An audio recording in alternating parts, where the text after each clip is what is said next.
बिस्मिल्लाहिर्रहमानिर्रहीम। अस्सलाम वालेकुम। अज़ीज़ तालिबात, आज हम ग़ुलाम हमदानी मौसफ़ी की दूसरी गज़ल की तशरीह पढ़ेंगे। ख्वाब था या ख़्याल था, क्या था? हिज्र था या विसाल था, क्या था? ग़ुलाम हमदानी मौसफ़ी ने गज़ल के मतला में सवालिया अंदाज़ अपनाते हुए सन्नत तज़ाद का इस्तेमाल किया है।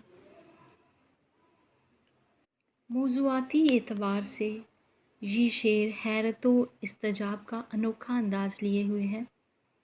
आशिक महबूब के यहाँ जाकर उसके दीदार से शादकाम होता है, उसकी कुर्बत से मसर्रत हासिल करता है, या महबूब मेहरबान होकर आशिक के पास आकर उसको लुत्फ़ व करम से नवाजता है।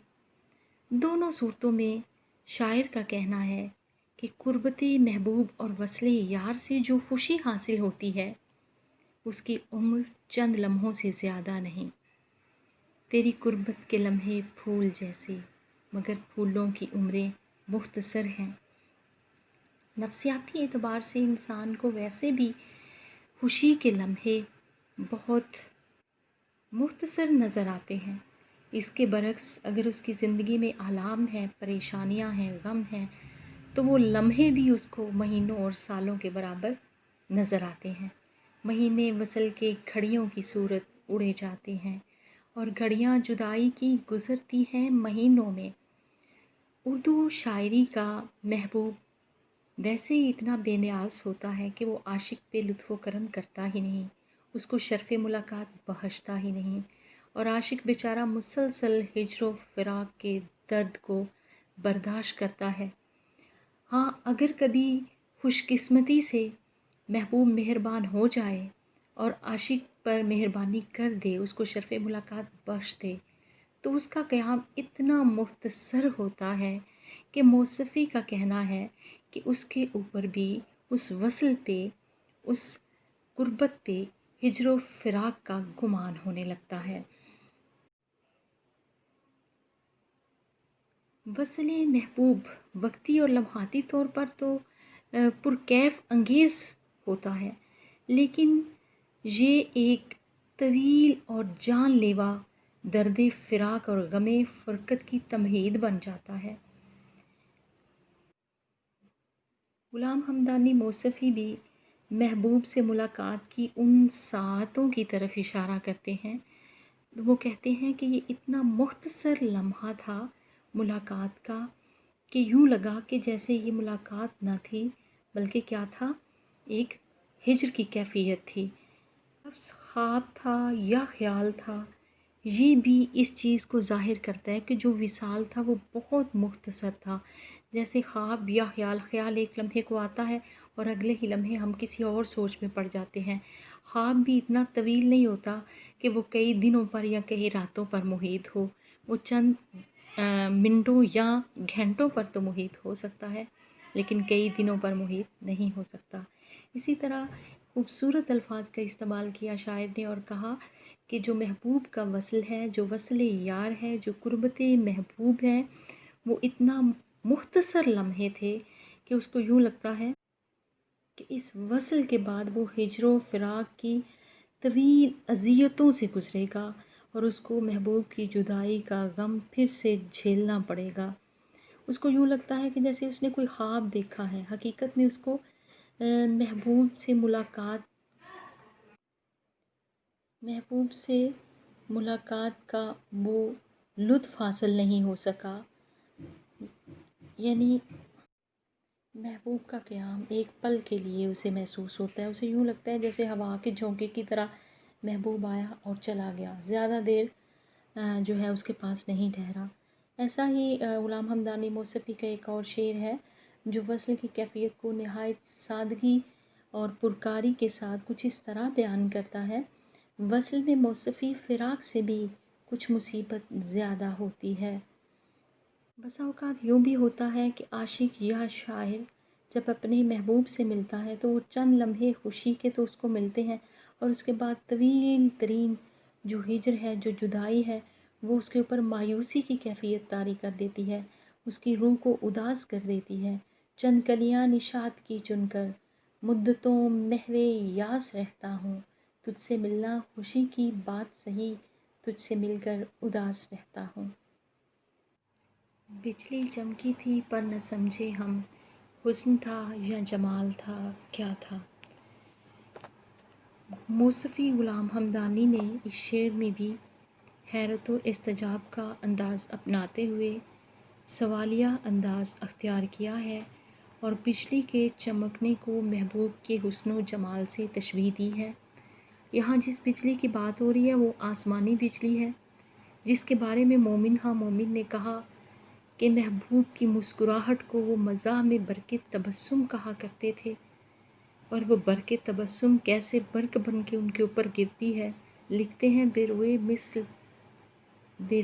मिस्ले अब्र न निकला गुबारे दिल, कहते थे उनको बरक़े तबस्सुम हंसी से हम। शोरा ने अपने महबूब के हुस्न व जमाल को बयान करने के लिए कभी जुल्फ़ों को सावन की घटाओं से तशबीह दी, तो कभी उनके हुस्न को बिजली की चमक से।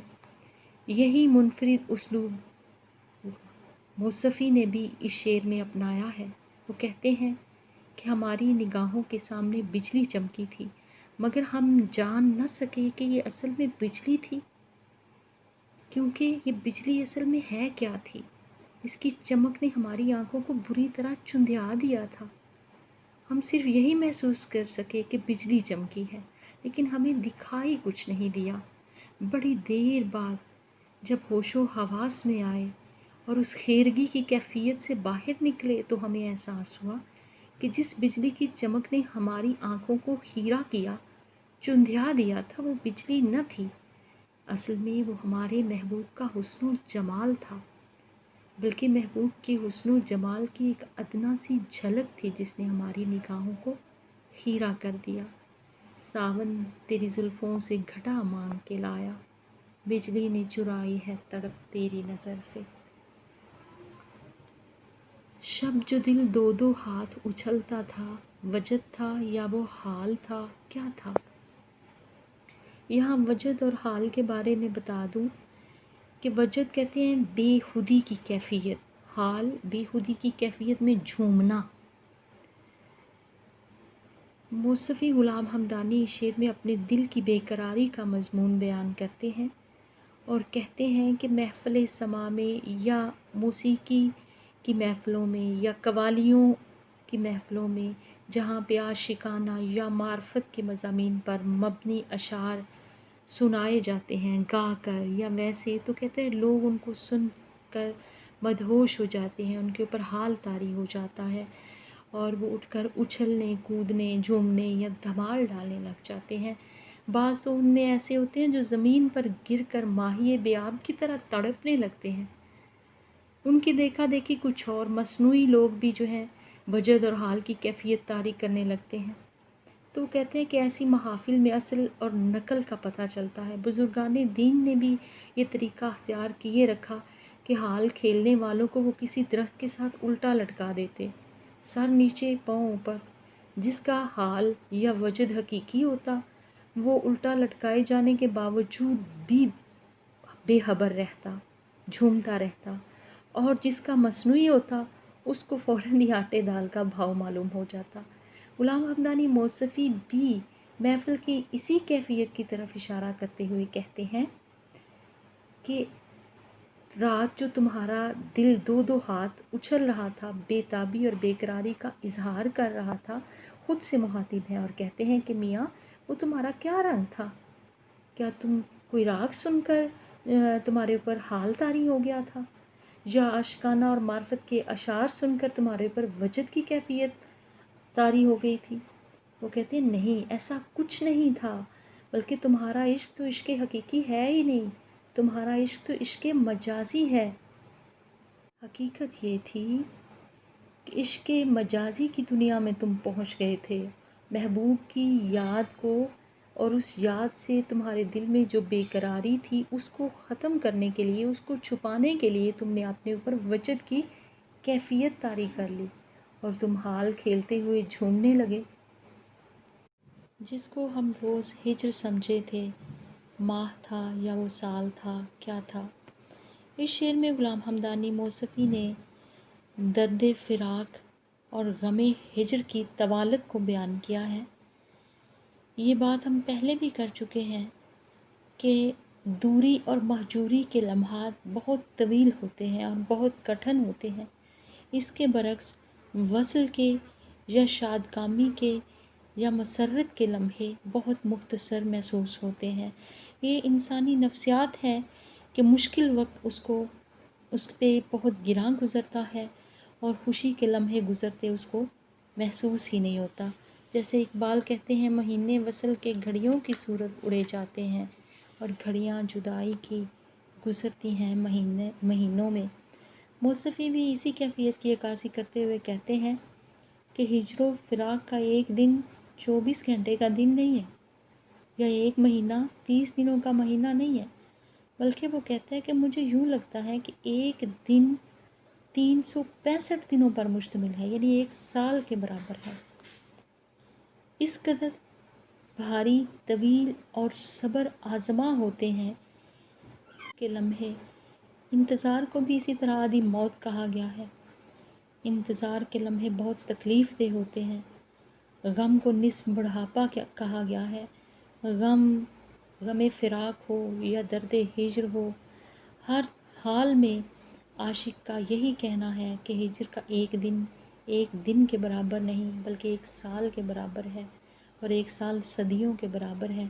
اور محبوب کی قربت میں وہ کہتا ہے کہ یوں وقت گزرتا ہے جیسے وقت کو پر لگ گئے ہوں، جبکہ محبوب سے دور، محبوب سے فرقت میں جو گزرنے والا ایک لمحہ ہے وہ گزرنے کا نام ہی نہیں لیتا، اور یوں لگتا ہے کہ جیسے وقت کے پیروں میں زنجیر ڈال دی گئی ہو۔ عمر گزر جاتی ہے، وقت نہیں گزرتا۔ ایسا ہی ایک مضمون ہمیں ایک شاعر کے یہاں نظر آتا ہے، رات باقی تھی جب وہ بچھڑے تھے، رات باقی تھی جب وہ بچھڑے تھے، کٹ گئی عمر رات باقی ہے، تم آئے ہو نہ شب انتظار گزری ہے، انتظار میں ہے سحر بار بار گزری ہے۔ غزل کا مقطع، موصفی شب جو چپ تو بیٹھا تھا، کیا تجھے کچھ ملال تھا، کیا تھا؟ خوبصورت انداز، دلکش انداز غلام حمدانی موصفی کا اس شعر میں وہ کہتے ہیں، محبوب کی محفل میں عاشق چپ چاپ بیٹھا ہے۔ اب عاشق کے چپ چاپ بیٹھنے کی کئی وجوہات ہو سکتی ہیں۔ پہلی وجہ یہ بھی ہو سکتی ہے کہ محبوب اس کو نظر انداز کر کے رقیب یا دوسروں کے ساتھ نظر التفات سے پیش آ رہا ہو، اور عاشق بیچارہ دور بیٹھ کے خاموشی سے خون کے گھونٹ پی رہا ہو۔ یا یہ بھی ہو سکتا ہے کہ عاشق محبوب کے حسن و جمال سے اس قدر مرعوب ہو گیا ہو کہ اس مرعوبیت کی وجہ سے وہ بے حس و حرکت حیرت کی تصویر بنے بیٹھا ہو اور اس کی زبان کو تالا لگ گیا ہو۔ یا یہ بھی ہو سکتا ہے کہ عشق کے آداب کو یا محفل کے آداب کو ملحوظ خاطر رکھتے ہوئے وہ مؤدب اور خاموش ہو کر بیٹھا ہو۔ خاموش اے دل بھری بزم میں چلانا نہیں اچھا، ادب پہلا کرینہ ہے محبت کے کرینے میں۔ خیر، اس کی کوئی ایک وجہ نہیں، اس کی کئی وجوہات ہو سکتی ہیں جن کی طرف غلام حمدانی موصفی نے اشارہ کیا ہے، لیکن اس میں بھی وہ خود سے مخاطب ہیں اور کہتے ہیں، میاں تو رات محبوب کی محفل میں بیٹھا تھا، تم نے کوئی بات ہی نہیں کی، شروع سے آخر تک چپ بیٹھے رہے، اس خاموشی کی کیا وجہ تھی؟ محفل میں سارے لوگ بات کر رہے تھے اور تمہارا محبوب تو سب سے ہنس ہنس کے باتیں بھی کر رہا تھا، دوسروں کی باتوں کے جواب بھی دے رہا تھا، تو تمہاری زبان کو کیوں تالا لگا ہوا تھا؟ کیا تمہیں کسی بات کا دکھ تھا، کوئی ملال تھا کہ تمہارا محبوب تمہیں نظر انداز کر رہا ہے یا وہ دوسروں سے باتیں کر رہا ہے؟ تمہاری خاموشی کی کیا وجہ تھی؟ یا پھر تم محبوب کے حسن و جمال سے اس قدر مرعوب ہو گئے تھے کہ حیران ہو کر اسے بے حس و حرکت تکے جا رہے تھے اور ایک تصویر بنے بیٹھے تھے، حسرت کی تصویر۔ رات محفل میں تیری ہم بھی کھڑے تھے چپکے، رات محفل میں تیری ہم بھی کھڑے تھے چپکے، جیسے تصویر لگا دے کوئی دیوار کے ساتھ۔